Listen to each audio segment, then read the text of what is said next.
Pranic echoes. What happens after you leave a place? What if every moment you spend in a room leaves behind a trail of invisible light? What if every breath, every thought, every mood was recorded not on tape, but in the walls, in the air, in the etheric memory of space? The ancients knew what modern minds forget. Your presence is not contained within your skin. You radiate, and when you leave, you do not disappear. Something remains.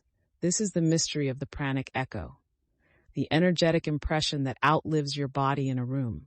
It is why temples hum with reverence. It is why some houses feel haunted by pain, and it is why your meditation corner feels like sanctuary, even in silence. In this teaching, we enter the unseen residue of presence and learn how to leave behind not a shadow, but a blessing. Section 1. Understanding the nature of prana. Prana is not air. It is not oxygen. It is the vital essence that animates life itself. The scriptures call it the upward moving current, the spark behind motion, the carrier of thoughts, words, and breath. Wherever you go, your prana moves with you, but it also extends beyond you. Just as heat radiates from fire, prana radiates from your being. And just as sunlight warms everything it touches, your energetic field leaves subtle traces in every space you occupy. This is not philosophy. This is yogic physics. Section 2. What is a pranic echo? A pranic echo is the energetic residue of your field.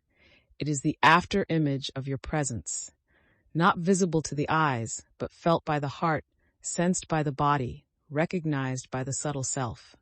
You felt it. The tension in a room after an argument, the warmth left in a room where someone just prayed, the eerie stillness in a house long abandoned, the peace radiating from a forest, untouched by noise. These are not psychological projections. They are imprints. They occur because your prana charges the space you are in. It's like tuning a musical instrument. Your energy plays the room, and the vibration lingers, even after you've walked away. Section 3. How pranic echoes form and linger. There are 3 major factors that shape a pranic echo. 1. Emotional frequency. Joy leaves uplift. Anxiety leaves restlessness. Silence leaves purity. 2. Depth of presence. The more mindful you are in a space, the deeper your echo imprints. 3. Duration and intensity. Long hours in prayer or deep emotion will leave a lasting signature. The echo is not you, but it is your energy in motion.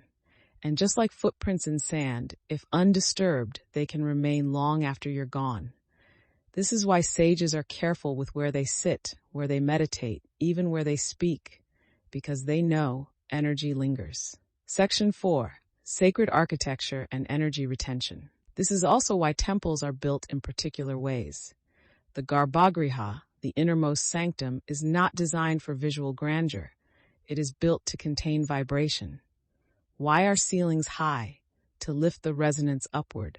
Why is the altar always in the east? To align with the rising current of light.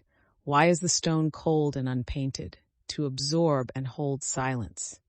Every element of ancient sacred architecture was built to hold echoes, so that even if no one chants, the air still sings. And this, too, is possible in your home. Section 5. Practical ways you leave an echo. Here's where this teaching becomes real. Every time you leave a room, you leave behind the shape of your thoughts, the tone of your breath, the subtle posture of your mood. When you meditate deeply, your echo is silence. When you argue, your echo is static. When you cry, your echo is heavy moisture. When you love, your echo is light. And yes, you can feel someone else's echo before they even speak. This is why we sometimes say, I don't know why, but this room feels off. Or, this place feels sacred. It's not just the decor, it's the residue of consciousness. Section 6. The personal echo. What are you leaving behind? Pause and ask, what do I leave in the spaces I pass through? When I leave a room, do others feel relief or reverence? Can I turn my presence into a quiet gift? The echo you leave is not only about your thoughts, it is about your energetic integrity. You can enter a room and say nothing, yet change the atmosphere.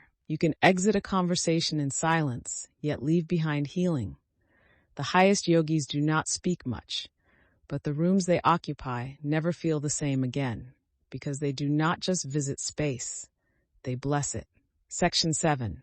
When echoes become loops, there is a deeper layer.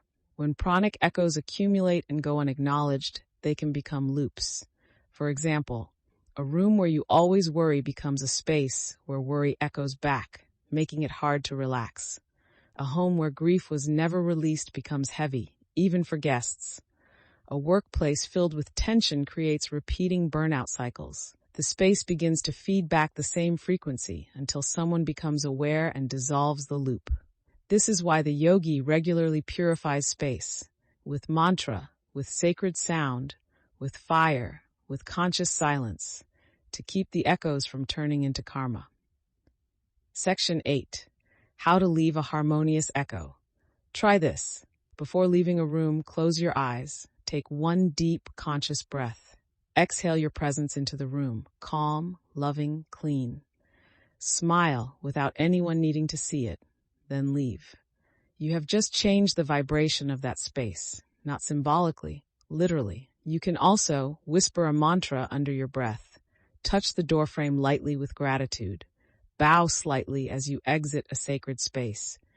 These are ancient ways of acknowledging that space is not dead, it is alive, and it receives what you leave. Final reflection. Everywhere you go, you leave a signature, not in ink, but in light, in prana, in presence.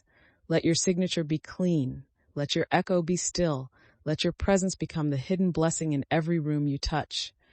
The goal is not to leave a mark, but to leave behind silence that sings.